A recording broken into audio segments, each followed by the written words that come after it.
11 United States senators who have signed a letter to the President urging him to use the 14th Amendment of the Constitution, if necessary, in order to prevent a default on our national debt. And those signers are Tina Smith, Elizabeth Warren, Jeff Merkley, Ed Markey, Mazie Hirono, Peter Welch, Dick Blumenthal, Jack Reed, Sheldon Whitehouse, and John Fetterman.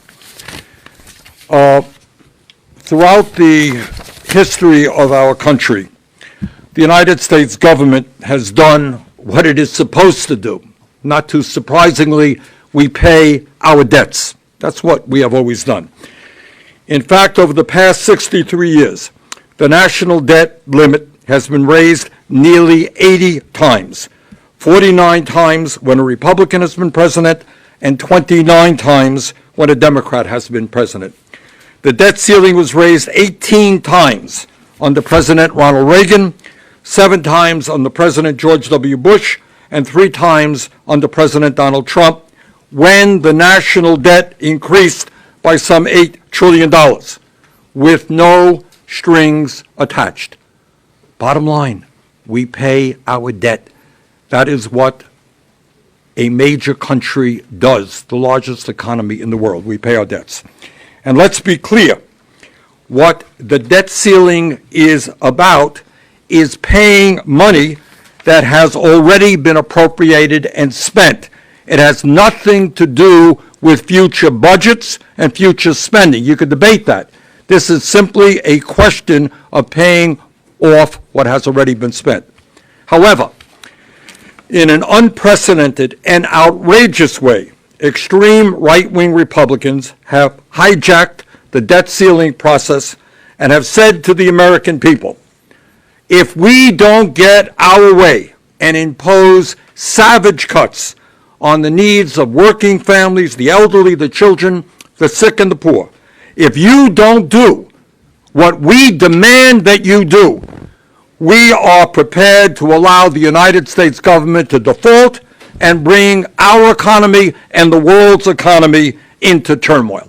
That's what the Republicans are essentially saying. If the right-wing Republicans force a default, it will mean the loss of millions of American jobs, interest rates on mortgages and credit cards will soar, and Americans will lose trillions of dollars in household wealth. As disastrous as it would be to default on our debt, it would be equally disastrous. Hello, friends. I have exciting news to share with you this Wednesday. Nearly 1 million U.S. households can expect to see savings worth thousands of dollars, thanks to President Biden. The Biden administration has confirmed that it's cutting mortgage fees amid housing affordability crisis to help low-income Americans. My dear friends, please make sure that you watch until the end of this video. Also, to say thank you for being part of this community, I will be announcing several winners this coming Friday for the Walmart gift card giveaway. If you would like to enter the weekly giveaway, friends, all you have to do is click and like several of my videos and then comment below the keyword of each video that you watch. My dearest friends, the more videos that you watch and then comment on, the greater your chances of winning the giveaways. Recently, the current administration announced a change that will save almost 1 million home buyers, primarily low and middle income, an average of $800 on home financing costs this year. The move affects mortgage insurance premiums paid by new borrowers who take out loans insured by the Federal Housing Administration. This move will affect mortgage insurance premiums paid by new borrowers who take out loans insured by the Federal Housing Administration. It will reduce the annual premium from 0.85% to 0.55%. It is part of an ongoing effort to address housing affordability challenges in the United States. According to Marcia Fudge, the Secretary of Housing and Urban Development, this change has already taken effect and is expected to expand access to home ownership. Home financing costs have skyrocketed over the past year, with mortgage rates doubling from 1 year ago, at which the same time, home prices have remained strong in many housing markets. This has priced out many would-be home buyers who cannot qualify for a mortgage. For home buyers who have good credit and can afford to make a down payment above 10% of the home's purchase price, FHA loans tend to be more expensive than conventional loans. But for home buyers who are struggling to enter the housing market, there are some loans like FHA that come with required mortgage insurance. The insurance lowers the risk for the lender to make a loan, so that borrowers can qualify for a loan that they might not otherwise be able to get.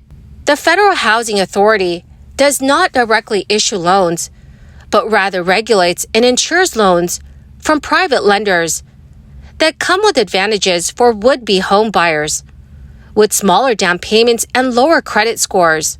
These loans allow for down payments as low as 3.5% and allow borrowers to have lower credit scores than most loans.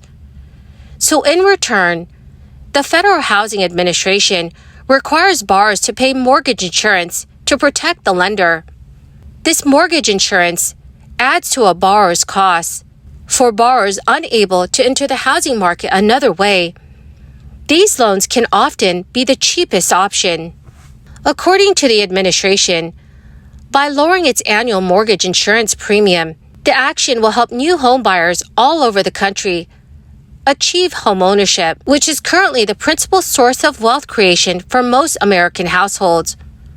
So, for example, the average homebuyer in Prince George's County, Maryland, it will save nearly $900 per year based on the average home price in the county of around $300,000.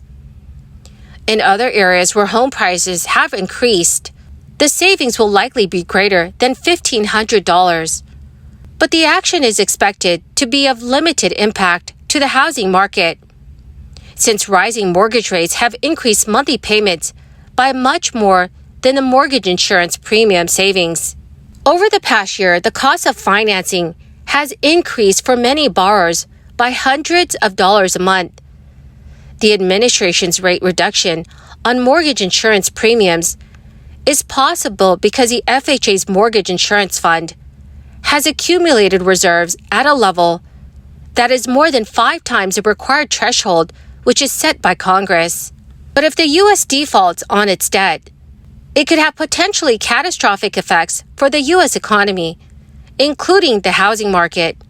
Zillow laid out a scenario for the housing market in the case of a first-ever debt default. They projected 23% fewer sales of existing homes to a seasonally adjusted annualized rate of 3.3 million in September. And by the end of 2024, home values would be down by about 5%. Baby boomers made up the largest share of home buyers last year at 39%. Their share rose by 10 percentage points from the previous year. By contrast, millennials, who recently became a homeowner majority generation, saw their fair share of the market shrink in 2022. The Federal Reserve's near-zero interest rates early in the crisis led to mortgage rates dropping to historic lows. This offered greater breathing room for younger, first-time homebuyers, especially millennials, to finally achieve homeownership. Well, my gorgeous and most beautiful friends, that is the end of my daily stimulus update video for this Wednesday. Thank you so much, friends, for being here and for being part of this community. To say thank you and to show my appreciation, I will be announcing several winners this coming Friday for the Walmart gift card giveaway. If you'd like to enter these weekly giveaway, friends, all you have to do is click and like several of my videos and then comment below the keyword of each video that you watch. My dearest friends, the more videos that you watch and then comment on, the greater your chances of winning the giveaways.